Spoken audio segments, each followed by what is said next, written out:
The Divine Mercy Chaplet, the prayer that brings peace to the world. Have you ever wondered why peace feels so distant? Why, even in moments of quiet, something inside still trembles? Why the world seems to cry out for meaning while drowning in its own noise? These questions are not new. They echo through generations, rising from the same human heart that once walked in harmony with its Creator. Today, the earth is louder than ever. Cities never sleep, screens never rest, and hearts rarely pause. Yet beneath the confusion, there is an emptiness deeper than sound. The silence of a world that has forgotten how to speak to God. We live surrounded by conflict, not only in nations, but in souls.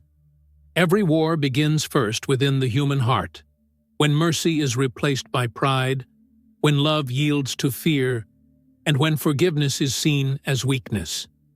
The storm that shakes the world is not only political or social, it is spiritual.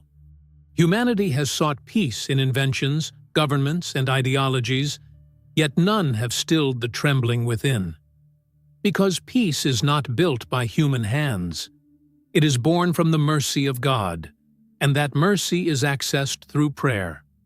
Long before the first bullet is fired, the first insult is spoken, or the first heart grows cold, there is a silence, a sacred pause, where heaven still waits to be heard. That silence is not absence, it is invitation. It is the breath of God waiting to enter the noise of man. And if we dare to listen, we might discover that the path to global peace begins not in the halls of power, but in the stillness of a single soul that kneels. The Divine Mercy Chaplet was given for such a time as this. When Saint Faustina Kowalska, a simple nun with no influence, heard the voice of Jesus call her to spread this prayer, the world was preparing for the darkest hours of history. It was not through wealth or armies that God responded, but through mercy, through words so simple that even a child could say them, yet so powerful that they could change the fate of nations. For the sake of his sorrowful passion, have mercy on us and on the whole world. These words are a shield, a light, and a promise. Look around you. The signs are the same. Fear divides. Hatred multiplies. Faith fades. The same darkness that once threatened to consume humanity is whispering again. But so is mercy. The same voice that spoke to Saint Faustina still calls to every restless heart. And just as before, heaven is not asking for an army, only for trust. The silence before the storm is not meant to frighten. It is meant to awaken. It is the moment before the soul remembers that God has not abandoned the world. It is the space where divine mercy prepares to enter human misery once more.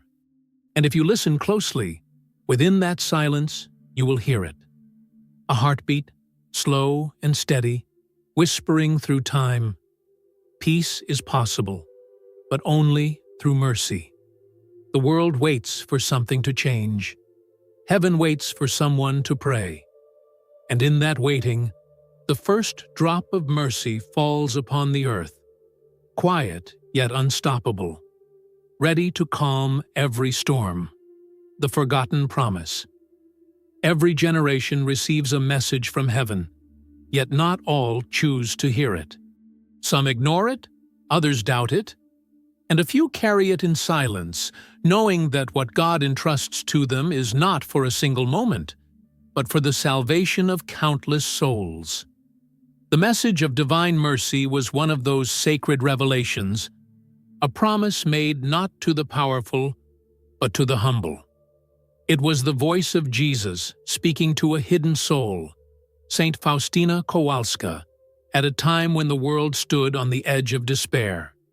Yet that promise was not only for her convent walls, nor for the war-torn years that would follow. It was for now, for our time, when peace once again feels like a distant memory. Imagine a young Polish nun, unknown to the world, kneeling in her cell, her heart trembling with awe and fear. She hears the voice of Christ say, "Through this chaplet, I will grant everything, if it is compatible with my will." In that moment, something eternal was set in motion. God gave humanity a lifeline, not a new doctrine, but a door to His mercy. This was the forgotten promise that even in the face of chaos, there would always be a path back to peace through trust in His mercy. We often think that miracles are made of thunder and light, but divine mercy arrives quietly. It hides in the rhythm of prayer, in the repetition of faith, in the whisper of Jesus, "I trust in you." That is where the supernatural unfolds, not in spectacle, but in surrender. This was the secret Faustina carried, that mercy is not an emotion or an idea. It is the heartbeat of God, pulsing through the world, calling every lost soul home. The promise of mercy was never meant to be kept in a diary or sealed in history. It was meant to be lived, spoken, and prayed by every heart that dares to believe that forgiveness is stronger than sin. Yet somewhere along the way, humanity forgot. The chaplet became a devotion for the devout few, instead of a rescue line for the entire world. We built walls around the very gift that was meant to break them, but heaven never forgets. When humanity turns away, mercy waits. When faith grows cold, grace remains patient. And even when the world stops believing in miracles, God continues to send them. The forgotten promise is not lost. It is simply waiting to be remembered by you. Every time the chaplet is prayed, that promise is renewed. Every bead is a word of remembrance, a call echoing back to that first revelation. It is God reminding His children, "You are never beyond my reach. You are never too far to be forgiven. My mercy is stronger than your sin, deeper than your fear, greater than your despair." This is not a story from the past. It is a covenant, alive in the present. When Saint Faustina prayed, she was not only interceding for Poland or her generation. She was praying for the 21st century, for every soul scrolling through endless noise, searching for peace in everything except prayer. The Divine Mercy Chaplet is heaven's way of saying that even now, in the confusion of our modern world, God keeps His word. The forgotten promise still stands. It waits for the soul that will believe again. It waits for the world to kneel once more. The language of mercy. Every prayer has a sound, but few carry the resonance of eternity. The words of the Divine Mercy Chaplet are not merely syllables arranged in sequence. They are a living language, a divine code that speaks directly to the heart of God. It is not poetry or ritual. It is the soul conversing with its Creator in the most intimate of dialects. The dialect of mercy. Each time the words, "For the sake of His sorrowful passion, have mercy on us and on the whole world," rise from the lips of a believer. Something happens beyond the reach of the senses. Heaven bends closer. The wounds of Christ begin to speak again, not through pain, but through love that redeems. In a world that glorifies complex speech and endless noise, this simple prayer disarms the intellect and opens the heart. It teaches that divine communication is not about eloquence, but surrender. Mercy has its own grammar. Humility is its verb. Trust is its punctuation. And faith is the breath between every phrase.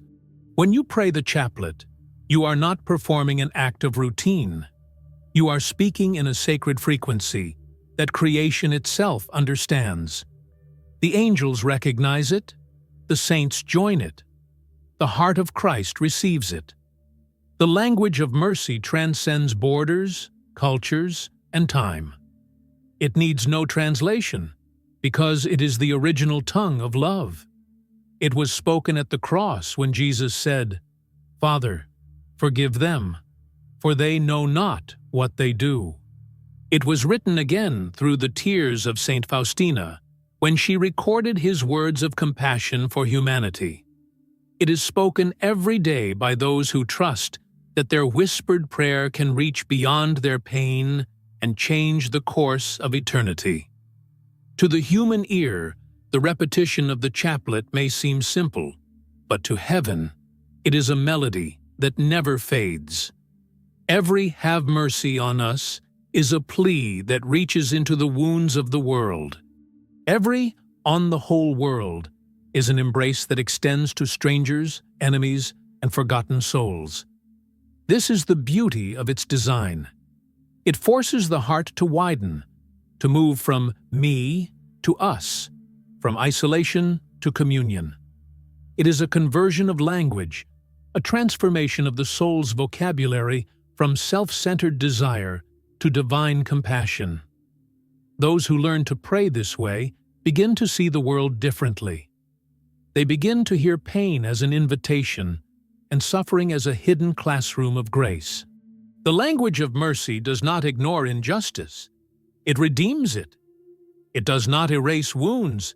It transforms them into windows of light through which grace flows freely.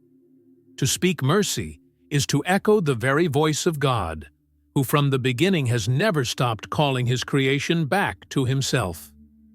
The Divine Mercy Chaplet is his teaching tool, a way for us to learn again the forgotten speech of heaven.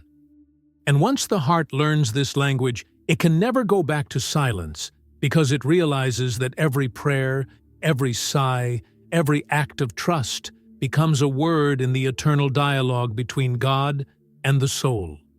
When you pray it with faith, the words are no longer yours. They belong to the heart of Christ beating within you, turning pain into intercession, fear into trust, and guilt into redemption. This is the language that rebuilds the world from the inside out. This is the sound heaven waits to hear. The invisible thread. If you could see what happens when one person prays the Divine Mercy Chaplet, your heart would never doubt again. There is an invisible thread that stretches from soul to soul, weaving light where there once was darkness. It cannot be measured, yet it connects believers across continents and generations. When a mother prays in her home for her sick child, when an old man whispers the words in a hospital bed, when a stranger prays alone in the stillness of the night, all those voices unite in one heartbeat of mercy. That heartbeat is not symbolic. It is real. It is the sound of heaven responding to earth. The chaplet is not a solitary act. It is a chain of grace. Every bead you touch is linked to countless others, forming a network that heaven uses to reach places where faith seems lost. This invisible communion is what Christ meant when he said that no prayer is wasted. Each one becomes part of a living current of mercy, flowing through time, touching souls we will never meet. That is the mystery of intercession. You may never see its effect, but somewhere, someone breathes easier because of your faith. This thread is unbreakable, even when the world seems divided by hatred or disbelief. It binds the sinner to the saint, the living to the departed, the despairing to the hopeful.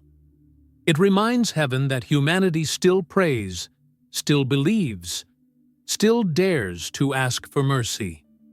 The words, "and on the whole world," are not metaphor. They are the rope that pulls humanity back toward God. With each repetition, mercy descends where it is most needed. It enters prisons, battlefields, hospitals, and hearts that have forgotten how to love. The unseen unity of this prayer is its greatest miracle. In a time when people feel more isolated than ever, The chaplet proves that no one truly prays alone. Every "Jesus, I trust in you" adds another strand to this divine tapestry. It is not about quantity or perfection, but sincerity.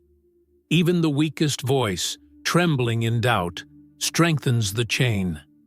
Heaven measures not the length of your prayer, but the depth of your trust. This invisible thread also connects past and future. When you pray, you are standing beside Saint Faustina, beside every soul who has ever whispered those words in faith. You are continuing a conversation that began in the 1930s, but was meant to echo until the end of time. Through this connection, your voice becomes timeless, a continuation of that divine response to the world's pain.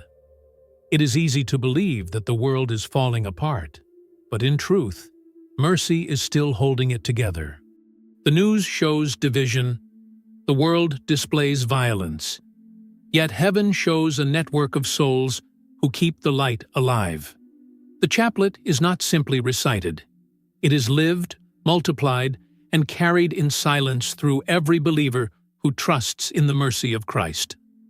When you pray, you become part of something infinitely larger, a hidden alliance of hearts aligned with heaven. You may never see their faces, but they are praying with you now. Together you hold the thread that keeps the world from breaking. The invisible thread is mercy itself, stretching across time, held by the hands of those who still dare to believe that light is stronger than darkness. The hour of great mercy. There is a moment each day when heaven opens wider than at any other time, an hour written not by human tradition, but by divine sacrifice. 3 o'clock in the afternoon. The hour when the world thought all was lost, yet salvation was being born. The hour of great mercy is not just a symbol. It is the living memory of the moment when love overcame justice, when the heart of Christ was pierced, and, from that wound, mercy poured out to cover the earth. At that precise hour, time itself bowed before eternity. The Son of God, suspended between heaven and earth, offered not only his life, but his forgiveness. The blood and water that flowed from his side were not simply the marks of death, but the birth of a new covenant. Every drop spoke of reconciliation. Every wound declared peace. It was at that moment that the Father's wrath met the Son's mercy, and the human story changed forever. To pray at 3 o'clock is to return to the foot of the cross. It is to stand beside Mary, to look upon the wounded Savior, and to realize that the world's hope is written in his silence. This hour carries power because it is charged with remembrance. Heaven remembers. The saints remember. Creation itself remembers that this was the hour when the gates of mercy were opened and never closed again. When Saint Faustina asked Jesus about the significance of this hour, his response was simple, yet infinite. At 3 o'clock, implore my mercy, especially for sinners, and, if only for a brief moment, immerse yourself in my passion. These words reveal the secret rhythm of divine love. Every day, heaven waits for that hour, not because God needs our prayer, but because we need to touch again the source of all peace. In the noise of daily life, we often overlook it. 3 o'clock comes and goes, unnoticed, buried under meetings, distractions, and the rush of time. But for the one who pauses, even for a minute, something extraordinary happens. The cross comes alive. The distance between heaven and earth disappears. Grace descends quietly, like sunlight breaking through clouds, reaching those who call upon mercy. There is no requirement of grandeur, no ritual too complex.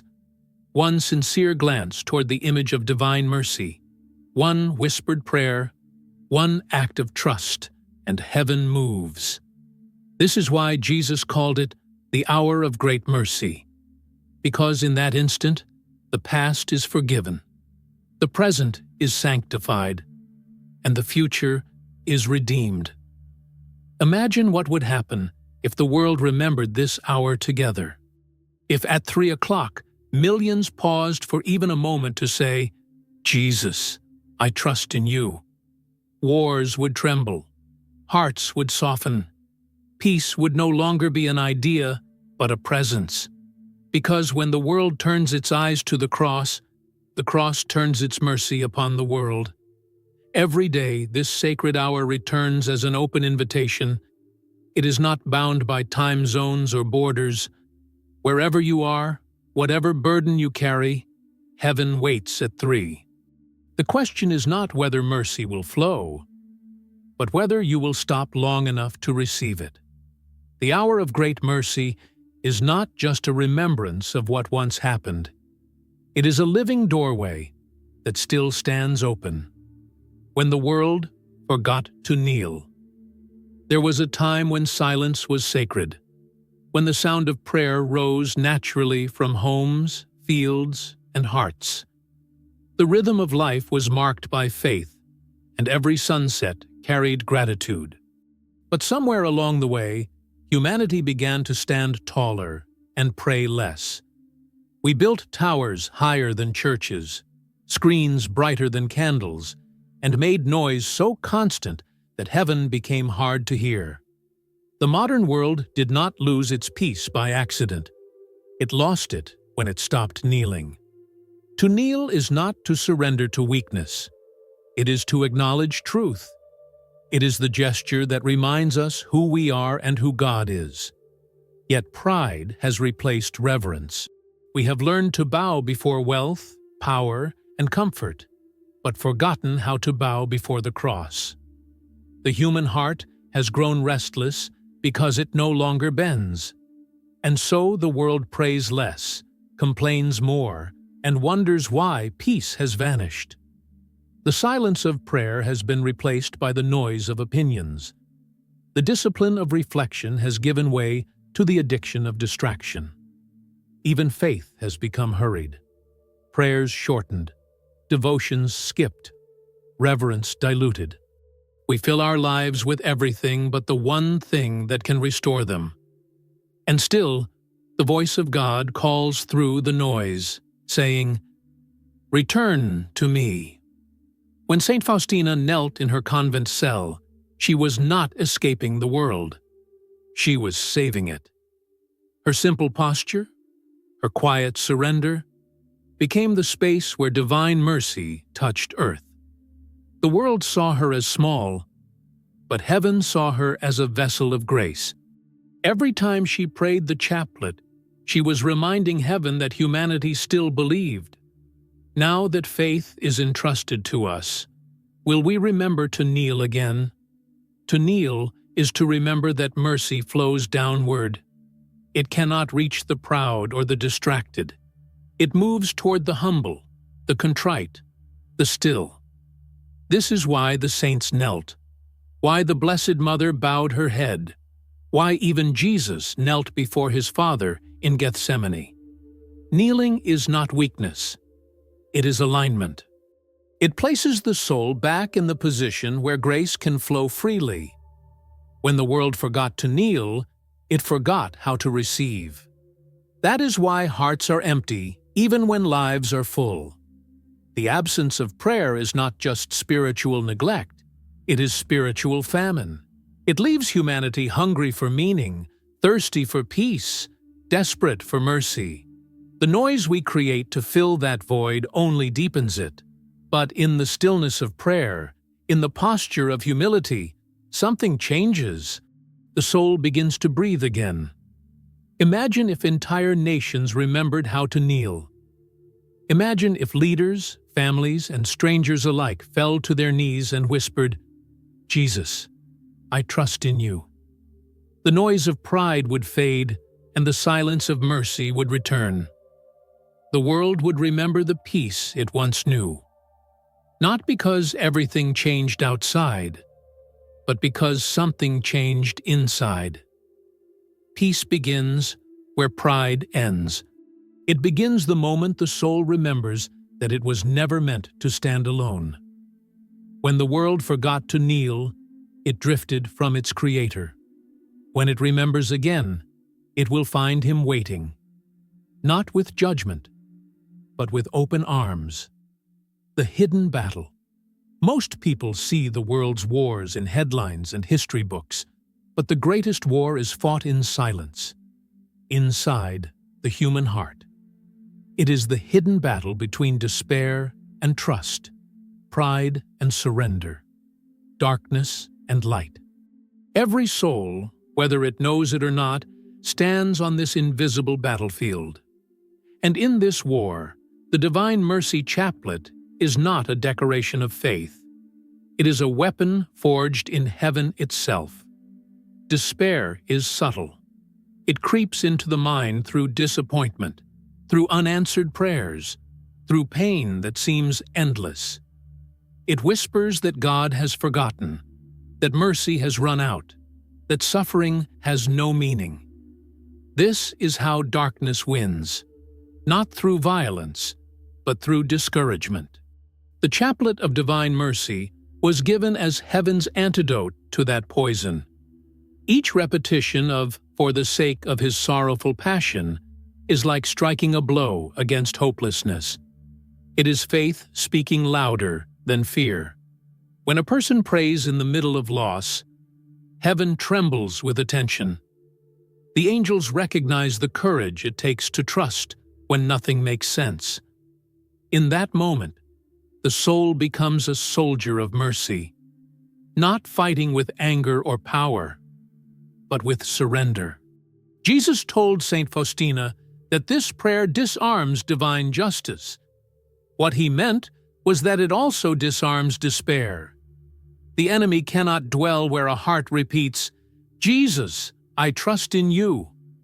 This hidden battle happens every day, in hospital rooms where families cling to faith, in quiet chapels where tears fall unseen, in ordinary homes where someone whispers the chaplet through exhaustion. Each of these moments becomes a victory in the unseen war for peace. Evil thrives in noise and chaos, but mercy moves quietly, restoring one heart at a time. The greatest deception of our time is to believe that peace will come through force. True peace can only be born through mercy. The chaplet is heaven's strategy, not to destroy enemies, but to transform them. It reminds us that we are not fighting against flesh and blood, but against despair, pride, and sin. The only way to win is to let God fight through us by surrendering to His will completely. This prayer, when said with trust, changes the spiritual atmosphere around a person. It invites the presence of Christ, who stands between the sinner and the weight of judgment. When that happens, the battle begins to shift. Darkness loses ground. Hope reclaims territory. The world may not notice, but heaven keeps count of every victory won through mercy. When Saint Faustina prayed, she saw souls saved at the moment of death, sinners reconciled, storms calmed, and hearts converted. These were not coincidences. They were results of spiritual warfare fought through faith. Each time the chaplet is prayed, it becomes a cry that shakes eternity. Have mercy on us and on the whole world. That cry carries light into the deepest shadows, breaking chains that cannot be seen. This hidden battle continues in our time. You may feel powerless before the world's evil, but prayer is power. The chaplet is not a whisper of resignation. It is a declaration of trust stronger than despair. When you pray it, even when your voice trembles, you are standing on the front lines of mercy, defending souls you may never meet. The victory will not be written in headlines, but in heaven's book of life. The battle rages on, but the outcome has already been decided. The cross has conquered. The wounds of Christ have already bled mercy into every dark place. What remains is for us to believe it, to fight not with fear, but with faith, until the last enemy is silenced and peace reigns again. Mercy in motion. There are moments when words are not enough to prove that mercy is real, and so God allows us to see its effects. Mercy, when lived and prayed, becomes movement. It flows, heals, restores, and transforms what the world calls impossible. The Divine Mercy Chaplet is not a frozen devotion recited in isolation. It is a current of grace that crosses every boundary. Every time someone prays it with faith, something shifts, not only in heaven, but in the physical world. There are testimonies that cannot be explained by logic. A dying man in a hospital who was far from faith suddenly finds peace moments after someone begins the chaplet beside his bed. A mother praying in tears for her estranged child feels an inner assurance, and the next day, the phone rings with reconciliation. Soldiers caught in battle recite the chaplet together, and the gunfire ceases unexpectedly. These are not coincidences. They are signs of a mercy that moves, a mercy that acts when trust is placed before fear. Saint Faustina saw this mystery with her own eyes. She wrote of souls being saved at the very moment the chaplet was prayed, of divine light surrounding those who had once rejected grace. She understood that mercy is not static. It travels where it is most needed. When we pray for the sake of His sorrowful passion, we are sending mercy into the wounds of the world. Those words reach hospital rooms, war zones, prisons, and hearts full of despair. We may not see the results, but heaven does. To live mercy is to put prayer into action. Every time you forgive someone, comfort the suffering, or offer kindness without reward, you are living the chaplet beyond words. Mercy in motion means taking what is prayed in silence and carrying it into the world. The rosary beads become footsteps, the repetition becomes rhythm, and the soul becomes a vessel through which grace flows freely. The chaplet is not about escape from reality, it is about transformation of reality. It turns human weakness into divine strength. It transforms sorrow into compassion and fear into courage. When a person begins to live mercy, even small gestures take on eternal weight. A visit to the sick, a meal shared with the lonely, a quiet prayer for a stranger, all become extensions of the same mercy that flowed from the side of Christ. This is why mercy must move. If it stays hidden in private devotion, it loses its power to heal the world.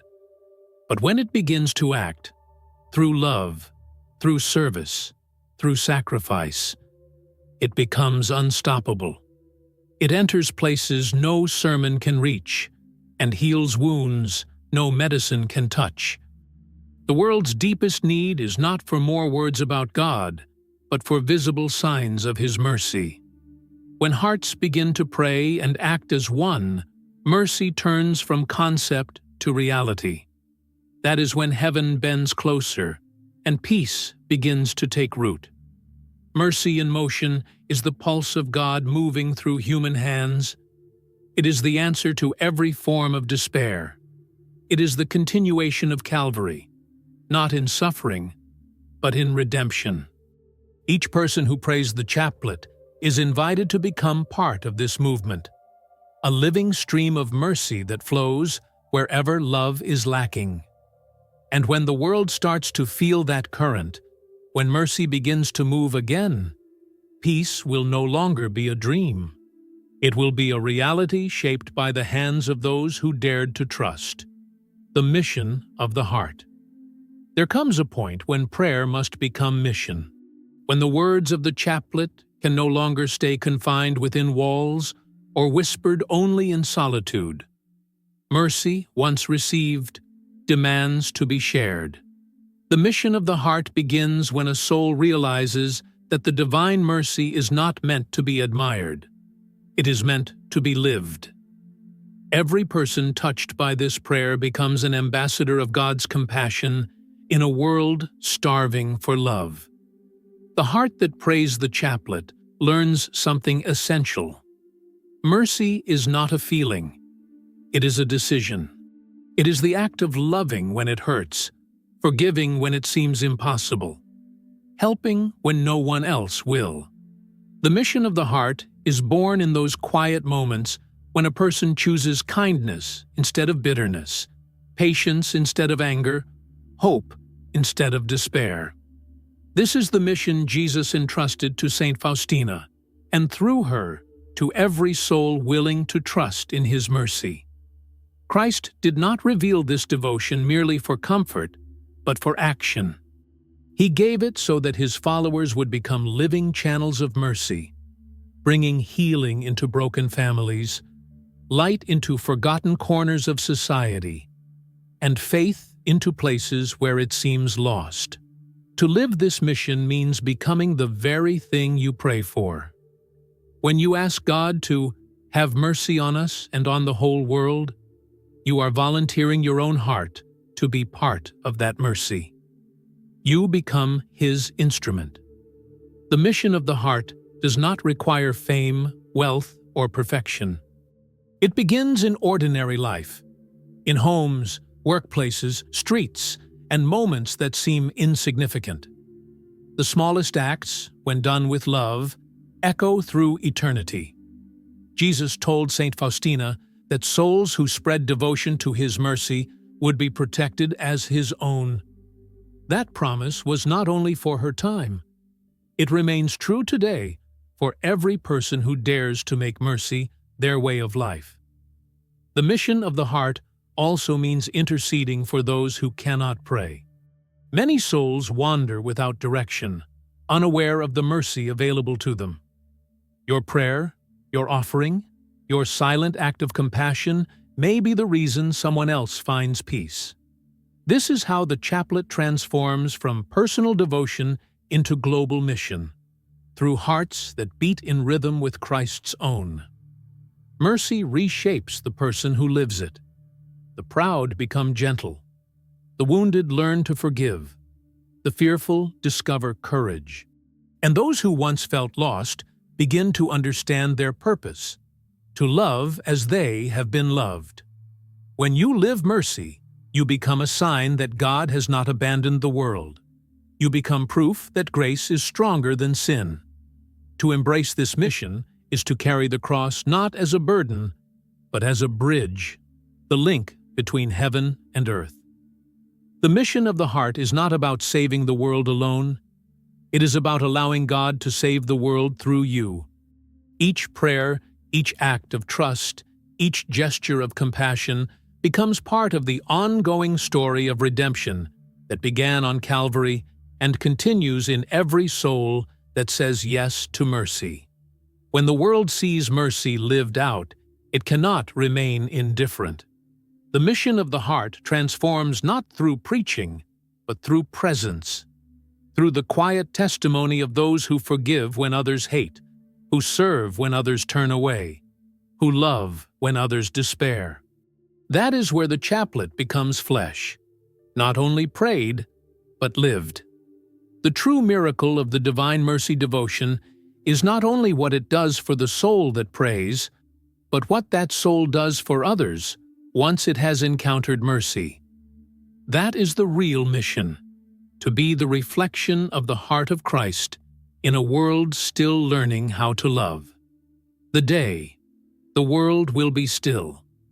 There will come a day when the noise will stop, not because the world has ended, but because hearts will finally remember. On that day, humanity will stand at the edge of its own exhaustion and realize that no progress, no power, no invention could bring the peace it longed for. When that moment comes, the only sound left will be prayer, the humble voice of mercy rising again from every corner of the earth.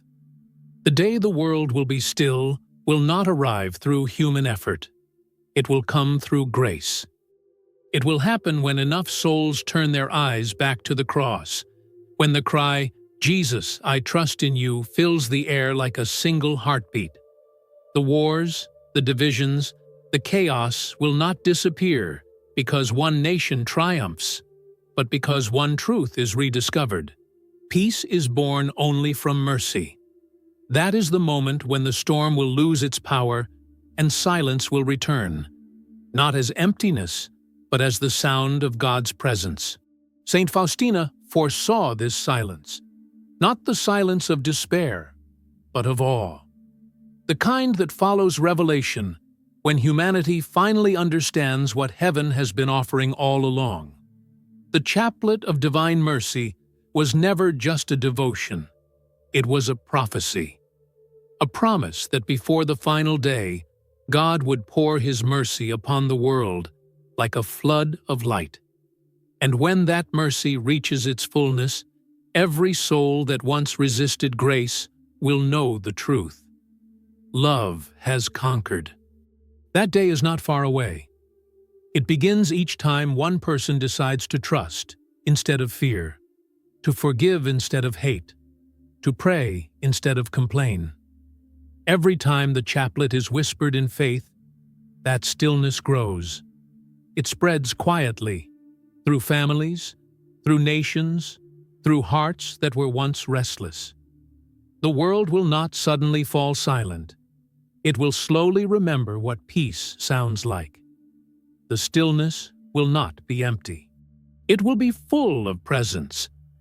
The presence of God dwelling among His people again. It will be the return of simplicity, of gratitude, of reverence. The day the world will be still is not a dream. It is a destination. It is where every prayer of mercy leads, where every act of trust finds its rest. And when that day arrives, the earth will no longer tremble under fear. The weary will find strength. The proud will bend in humility. The lost will feel the embrace of the Father, who never stopped waiting. From every nation, one prayer will rise, not from obligation, but from recognition. Because by then, everyone will understand that mercy was the answer all along. The world will not be saved by noise, but by silence filled with faith. And in that silence, one final prayer will echo through creation. For the sake of His sorrowful passion, have mercy on us and on the whole world. Then peace will not just be promised, it will be present.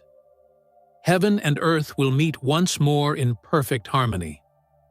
When the last soul whispers, "Jesus, I trust in you," the world will finally rest.